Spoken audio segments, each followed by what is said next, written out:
A paz de Deus de nosso Salvador, Jesus Cristo a todos. Sejam todos muito bem-vindos a mais um devocional aqui do meu canal para a honra e glória do Senhor Jesus Cristo. Hoje nós vamos estudar o livro de 1 Reis, capítulo 20. O título do capítulo é A Guerra entre Acabe e o rei da Síria. E os assuntos principais do vídeo de hoje serão graça e juízo. Neste capítulo está bem evidenciado como funciona a graça de Deus e o juízo, né? Então vamos começar mais esse estudo com a ajuda de Deus, a guia do seu bom espírito, em nome de Jesus. Verso 1. E Ben-Hadad, rei da Síria, ajuntou todas as suas forças, e 32 reis, e cavalos e carros, e havia com ele, e subiu, e cercou a Samaria, e pelejou contra ela, e enviou à cidade mensageiros a Acabe, rei de Israel, e disse-lhe, assim diz Ben-Hadad, a tua prata e o teu ouro são meus, e tuas mulheres, e os melhores dos teus filhos são meus. E respondeu o rei de Israel e disse, conforme a tua palavra, ó rei, meu senhor, teu sou eu, e tudo quanto tenho. Então aqui, até o verso 4 nos mostra como o adversário está sempre tentando nos intimidar, nos colocar contra a parede, até que nós entreguemos tudo que nós temos de valor para ele, né? Essa proposta aqui do rei da Síria para o rei Acabe, ele queria tudo dele, né? A prata, o ouro, as mulheres e até os filhos, né? E o rei Acabe concordou, porque ele não viu forças nele e no seu exército para combater esse inimigo tão grande, né? Que o rei da Síria, além de ser um governo forte, ainda se aliou com outros 32 reis. Então não tinha, humanamente falando, maneiras de vencer esse exército tão grande. E o rei Acabe aceitou a entregar tudo aquilo que era valioso para ele, para o seu inimigo. O adversário das nossas almas, o diabo, ele está sempre querendo tirar aquilo que é mais valioso de você. A sua fé, a sua obediência, o seu amor e o principal, a sua alma. Ele quer tirar a sua salvação. Ele quer tudo de você. Tudo aquilo que é mais precioso para você. Nosso Senhor Jesus Cristo nos ensinou que, né, que não adianta nada o homem ganhar o mundo inteiro e perder a sua alma, né? Então a alma é o mais valioso, o bem mais precioso que você tem, né? Então você não pode entregar ela ao seu inimigo, né? Aqui, nesse tempo, os inimigos eram homens contra homens, né? Mas agora, na graça santa de Deus, nós não podemos mais combater o homem, né? Nosso Senhor Jesus Cristo nos mostrou quem é o verdadeiro inimigo. O verdadeiro inimigo são os principados, os potestades, né? As hostes celestiais da maldade. São contra estes que nós devemos combater. É contra o pecado e contra os seres malignos, amém? Que governam essas pessoas más, amém? Então aqui agora a nossa batalha é espiritual. Então nós devemos lutar, combater o bom combate, né? Não importa se o inimigo se apresentar grande na tua vida. Entregue sua vida a Jesus Cristo e ele é rei acima dos reis. O nome dele é todo-poderoso. E o seu inimigo vai ter que bater em retirada, amém? O rei Acabe não tinha esse privilégio. Ele não acreditava no Deus de Israel, né? Então ele não tinha esse defensor. Ele acreditava nos deuses de pedra, a Baal, né? Que não tinha poder nenhum para livrar ele desse inimigo tão grande. Mas aqui o Deus vivo, mesmo o Acabe não merecendo, ele vai demonstrar graça para com ele e para com Israel, que era o seu povo que o representava na terra. Amém? Mesmo eles estando na idolatria, por amor à sua palavra, pela promessa que ele fez a Abraão, Isaac e Jacó, né? Por tudo que ele viveu com Moisés para esse povo chegar até a terra prometida e formar a nação de Israel, por isso Deus vai demonstrar graça para com esse povo que está no pecado, amém? Da mesma forma, Jesus Cristo veio nos trazer graça a nós que somos pecadores, que não conseguimos cumprir a palavra de uma maneira correta, né? O apóstolo Paulo falava que os mandamentos é muito difícil a gente cumprir todos eles, não tem como cumprir. E é por isso que Jesus Cristo veio nos trazer a graça. Porque nós não, pelas nossas obras nós não conseguimos a salvação, mas pela fé naquele que é justo e que cumpriu todos os mandamentos, e pela fé em Cristo, pela sua obra de salvação, nós alcançamos a vida eterna, né? Então isso é graça, é o amor para aqueles que não merecem, amém? Então Deus está mostrando graça ao Acabe, e o Acabe vai aceitar essa graça aqui e vai demonstrar um pouquinho de fé, né? Porque Deus vai pedir para ele fazer uma atitude, né? E o Acabe vai acreditar e vai batalhar. Porque ele estava sem esperança nenhuma. Mas quando o profeta, o homem de Deus, vai trazer uma esperança para o Acabe, ele vai abraçar essa esperança. Então, quando a graça santa de Deus chegar até você, abrace essa graça, abrace essa esperança, e você vai ver o tamanho da força que você nunca imaginou que você teria para você conseguir vencer esses problemas que estão à sua frente. Amém?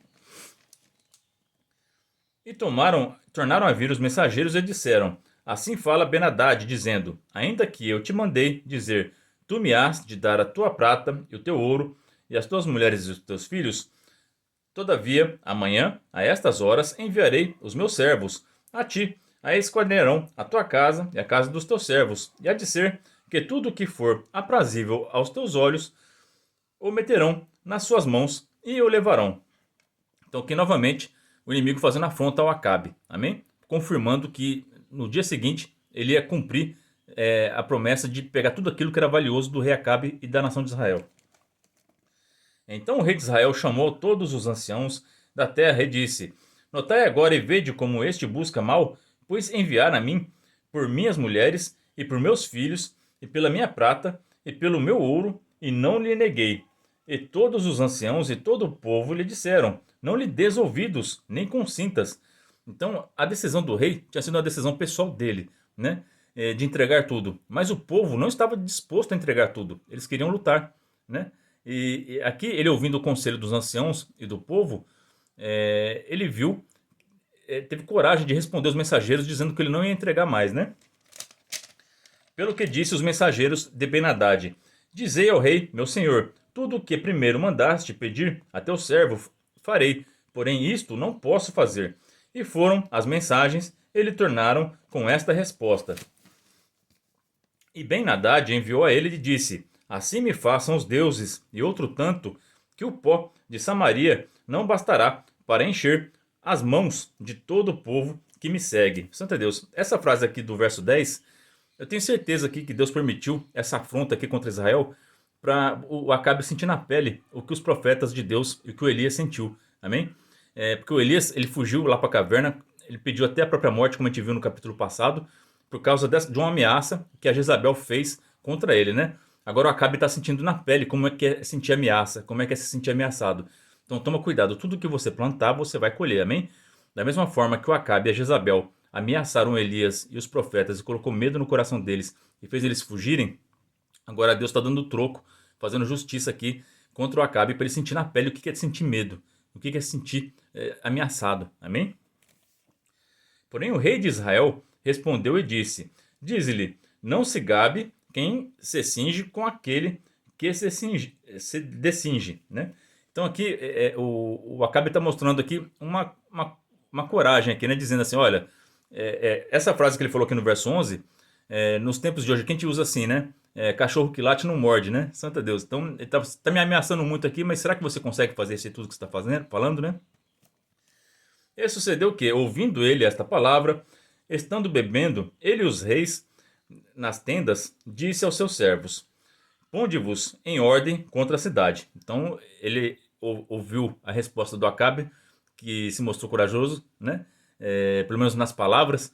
Aí o rei da Síria, o Ben-Hadad, já se preparou para a batalha, né? Já ia enfrentar porque ele viu que ia ter resistência, que não ia ser uma entrega fácil. Verso 13. Agora a história toda mudou, porque agora Deus entrou na jogada, né? E eis que um profeta se chegou a Acabe, rei de Israel. Ele disse: Assim diz o Senhor, viste toda a grande multidão? Eis que hoje te entregarei nas tuas mãos, para que saibas que eu sou o Senhor. Então Deus fez uma promessa para Acabe. Tá vendo essa multidão grande aí? Que você está com medo de enfrentar eles? Que você disse que ia entregar tudo para eles? Você não vai entregar nada para eles. Eu vou entregar essa multidão nas tuas mãos. Sabe para que, Acabe? Para você acreditar que eu sou o Deus de Israel e para você ver que existe um Deus que cuida dessa nação, que cuida desse povo, que não é o Baal que você serve, não é essas estátuas que você serve. Eu sou o Deus vivo, eu vou mostrar o meu poder e você vai ter que acreditar em mim. E a nação de Israel também. Então aqui é Deus se apresentando em poder. Já se apresentou com Elias, mandando a bola de fogo, né? Para consumir o holocausto oferecido pelo profeta, né? Mas agora aqui ele vai fazer uma obra maior, né? Para que o Acabe não tenha desculpa de falar que não acredita no Deus de Israel, porque é só um milagre para ele vencer uma batalha com um exército várias vezes maior do que o seu. E disse a Acabe: Por quem? E ele disse assim: Diz o Senhor, pelos moços dos príncipes das províncias. E disse: Quem começará a peleja? E disse: Tu.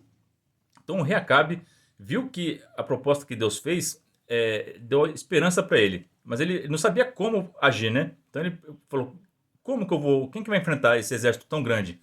Né? E quem vai começar a batalha? Aí Deus falou que os príncipes das províncias seriam os escolhidos para poder vencer a batalha. e que a nação de Israel ia começar o ataque.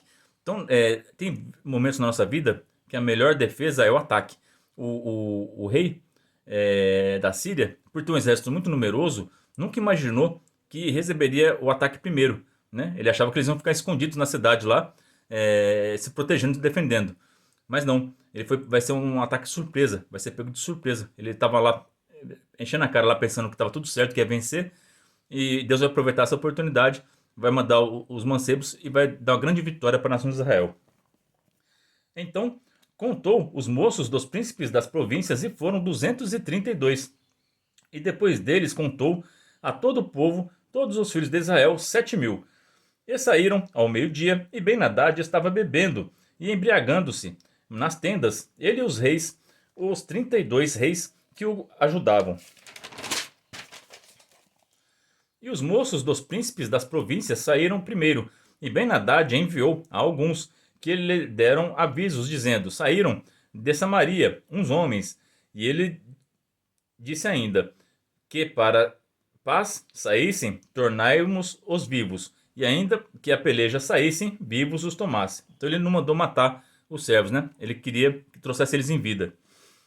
E saíram, pois, da cidade os moços dos príncipes das províncias, e o exército que o seguia. E eles feriram cada um ao seu homem. E os sírios fugiram, e Israel os perseguiu. Porém, Ben-Hadad, rei da Síria, escapou a cavalo com alguns cavaleiros. Então, olha só, essa união, esse exército tão grande, sem Deus, fugiu após a primeira batalha, vendo que o povo de Israel tinha coragem e eles estavam prevalecendo na batalha. Então eles viram, se assustaram com a reação do Acabe, que eles não esperavam, e acabaram fugindo. E saiu o rei de Israel, e feriu os cavalos e os carros, e feriu os sírios com grande estrago. Então o profeta chegou-se ao rei de Israel. Ele disse: vai, esforça-te, esforça-te, e atenta, e olha o que has de fazer, porque no discurso de 1 ano o rei da Síria subirá contra ti. Então, o inimigo ele não vai descansar, ele não vai desistir de enfrentar você. É uma batalha diária. Aqui, ó, dentro de 1 ano, o rei da Síria ele ia se reorganizar e iria atacar Israel novamente. Da mesma forma, você vence uma tentação hoje, daqui a algum tempo, essa tentação vem novamente. E se você não estiver preparado, você vai cair nessa tentação. E você vai perder para o seu inimigo, né? E ele vai conseguir aquilo que ele quer, a sua alma. Então vamos procurar nos fortalecer na fé, nas escrituras sagradas, em oração, jejum, indo na igreja, para que quando o inimigo vier, você esteja preparado para a batalha. Amém? Porque os servos do rei da Síria lhe disseram: seus deuses são deuses de montes, por isso foram mais fortes do que nós. Mas pelejemos com eles em campo raso, e por certo veremos se não somos mais fortes do que eles. Faze, pois, isto: tira os reis, cada um do seu lugar, e põe capitões em seu lugar. Enumera outro exército como o exército que caiu de ti, e cavalos como aqueles cavalos, e carros como aqueles carros, e pelejemos com eles em campo raso, e veremos se não somos mais fortes do que eles. E deu ouvidos à sua voz, e assim fez. Então Ben-Hadad ouviu esse conselho aqui e se preparou para isso. Então agora o próximo ataque que o rei da Síria vai fazer contra Israel não vai ser no terreno dos montes, lá em Israel, né, lá em Samaria, mas sim num campo raso, num campo plano, né, que eles acreditavam que os deuses de Israel, né, eram deuses dos montes, e já os deuses da Síria são deuses de lugar aberto, né, o que daria vantagem para eles, né. Mas o nosso Deus é Deus de tudo, né? A diferença do nosso Deus, o Deus da Bíblia, e os deuses das outras religiões, é que na maioria das religiões pagãs, cada deus é responsável por uma coisa, né? Tinha o deus da montanha, tinha o deus do campo, tinha o deus do sol, tinha o deus da lua, deus do trovão. Nosso Deus é Deus de tudo, né? Mesma coisa, os gregos acreditavam que eles venciam as batalhas nos mares porque o Poseidon ajudava eles, né? Porque o Poseidon era o deus dos mares. Mas o nosso Deus tem controle sobre tudo. Jesus Cristo controlou a tempestade, controlou os ventos, controlou o mar. Santo é Deus, ele controla a vida, a morte. Nosso Deus tem controle sobre tudo, né? Então, essas entidades pequenas, existem esses espíritos maus, são os principados e potestades. Eles governam coisas pequenas, né? São demônios regionais que cuidam de um lugar só, né? Mas o nosso Deus, ele cuida de tudo. Ele é onipotente, ele pode sobre todas as coisas. Então sirvam a esse Deus, porque os outros têm um pouquinho de poder. Eles até iludem a muitos que o procuram, né? Eles conseguem fama, poder, dinheiro com essas entidades, né? Mas só que quando o Deus vivo entra na jogada, esses espíritos batem em retirada. Eles não conseguem prevalecer. A trevas não prevalece sobre a luz. Amém? E sucedeu que, passando um ano, Ben-Hadad fez revista dos sírios e subiu a Afeque para pelejar contra Israel.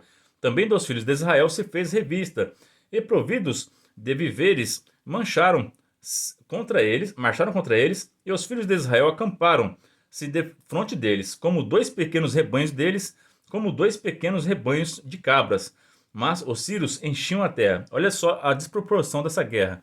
O exército de Israel pareciam dois agrupamentos de cabras, comparados ao tamanho do exército de Israel, que era infinito lá naquele campo lá, que cobriu o campo todo da batalha, né? Então, humanamente, era impossível vencer essa batalha, mas Deus vai fazer questão de entregar eles na mão do rei Acabe, para poder mostrar que ele é o Deus vivo e que somente ele é Deus, né? E chegou o homem de Deus e falou ao rei de Israel, e disse: Assim diz o Senhor, porquanto os sírios disseram: O Senhor é Deus dos montes e não é Deus dos vales, toda esta grande multidão entregarei nas tuas mãos, para que saibais que eu sou o Senhor. Então, quando o ímpio ele profere palavras contra Deus, Deus entra na jogada também, tá? Porque Deus ele tem um nome a preservar, né? Então, se você está escutando a afronta do teu inimigo, fica tranquilo, ora para o teu Deus. Antes mesmo de você orar para o seu Deus, Deus já ouviu a afronta que ele falou e Deus vai tomar providência, tá bom? Aqui, Deus já tinha ouvido lá que o Deus deles era mais forte lá no vale lá. E você acha que Deus ficou contente com isso aí? Deus vai humilhar eles, da mesma forma que Deus humilhou os deuses do Egito, né? Para cada praga que Deus mandou, era correspondente a um deus egípcio que eles acreditavam, né? Então Deus humilhou todos os deuses do Egito lá. Da mesma forma, humilhou os deuses dos filisteus e também vai humilhar aqui os deuses dos sírios. Amém? E 7 dias estiveram estes acampados de frente dos outros. E sucedeu ao 7º dia que a peleja começou, e os filhos de Israel feriram dos sírios 100.000 homens de pé num dia. Olha só, num dia Deus deu uma vitória muito grande para o povo de Deus. Vai ser assim na tua vida também, se você aceitar a graça de Cristo. Cada problema que é apresentado diante da sua vida, Deus vai te ajudar e você vai vencer em nome de Senhor Jesus. E os restantes fugiram para Afeque, a cidade, e caiu um muro sobre 27.000 homens que restaram. Ben-Hadad, porém, fugiu e veio à cidade andando de câmara em câmara. Olha só, os que não morreram pela espada, Deus mandou um tremor, derrubou o muro sobre eles, né? Igual aconteceu lá em Jericó, né? E então lhe disseram os seus servos: Eis que já temos ouvido que os reis da casa de Israel são reis clementes. Ponhamos, pois, sacos aos lombos e cordas às cabeças, e saiamos ao rei de Israel. Pode ser que guarde em vida a tua alma. Então aqui o povo de Israel, eles têm fama de ser misericordiosos. Ainda continua assim, né? A gente vê lá na nação de Israel lá, os inimigos deles, todos os países que ficam ao redor de Israel lá, são inimigos declarados, falam que quer erradicar Israel, matam o povo de Israel por qualquer coisa, né? Eles não vão mudar, eles não vão ter paz com Israel, eles querem destruir Israel, apagar Israel do mapa. Mas Israel procura sempre um acordo de paz, está procurando sempre uma aliança com esses povos, né? É a mesma situação, amém? É a natureza daqueles que servem a Deus. Deus é misericordioso, então quem serve a Deus tem misericórdia, né? Quem serve a Deus tem graça. Só que aqui o rei Acabe ele vai cometer um erro, porque esse inimigo aqui Deus mandou destruir. Da mesma forma que Deus mandou a gente parar de pecar, parar com prostituição, parar com idolatria, parar com mentira. Você tem que erradicar esse mal da vida de vocês. Deus não gosta do pecado, não tem comunhão entre luz e trevas. Nós temos que erradicar esse mal, amém? Nós não podemos erradicar outras religiões ou pessoas que declaram que querem nos matar, amém? Isso, nosso Deus faz a justiça, tá bom? Mas aqui nós temos que erradicar aquilo que faz mal para nós, o pecado, tá bom? Então toda intenção maligna nós temos que mandar embora em nome do Senhor Jesus e parar de praticar, amém? É assim que nós venceremos a batalha. Agora, se você Deus te dá a vitória, Deus te limpa no pecado, você parou de beber, aí daqui a alguns anos você volta a beber de novo, você está fazendo uma aliança com o pecado novamente, aí fica difícil, né? Aí você está rejeitando a graça de Deus, porque Ele te deu vitória, Ele te limpou, né? E você rejeitou tudo que Cristo fez por você e voltou para o mundão. Então toma cuidado com isso aí, tá? Se você morrer nessa situação, dificilmente você dará a vida eterna, tá? Então aceite a graça de Deus e tenha gratidão e obediência ao teu Deus, tá bom? Então eles aproveitaram essa misericórdia que o povo de Deus, o povo de Israel, eles tinham esse costume de ser misericordiosos para poder enganar a nação de Israel, né? E então cingiram seus lombos com cordas e as cabeças e vieram ao rei de Israel e disseram: Diz a teu servo Ben-Hadad, deixa-me viver. E disse ele: Pois ainda vive, é meu irmão. Olha só, o Acabe aqui, ele está chamando o inimigo dele de irmão, né? Não pode ter comunhão, né? A gente é inimigo declarado do pecado, tá certo? Não pode ter comunhão luz com trevas, tá? Não adianta você falar que é cristão e defender aborto. Não adianta você falar que é cristão e incentivar as pessoas a se prostituírem. Não combina, tá bom? Você é cristão, você tem que seguir o que o seu mestre ensinou, o que o teu Senhor ensina, tá? Então seja obediente ao teu Deus. Não dá para você ter comunhão com o pecado, tá certo? E aqueles homens tornaram isto por bom presságio.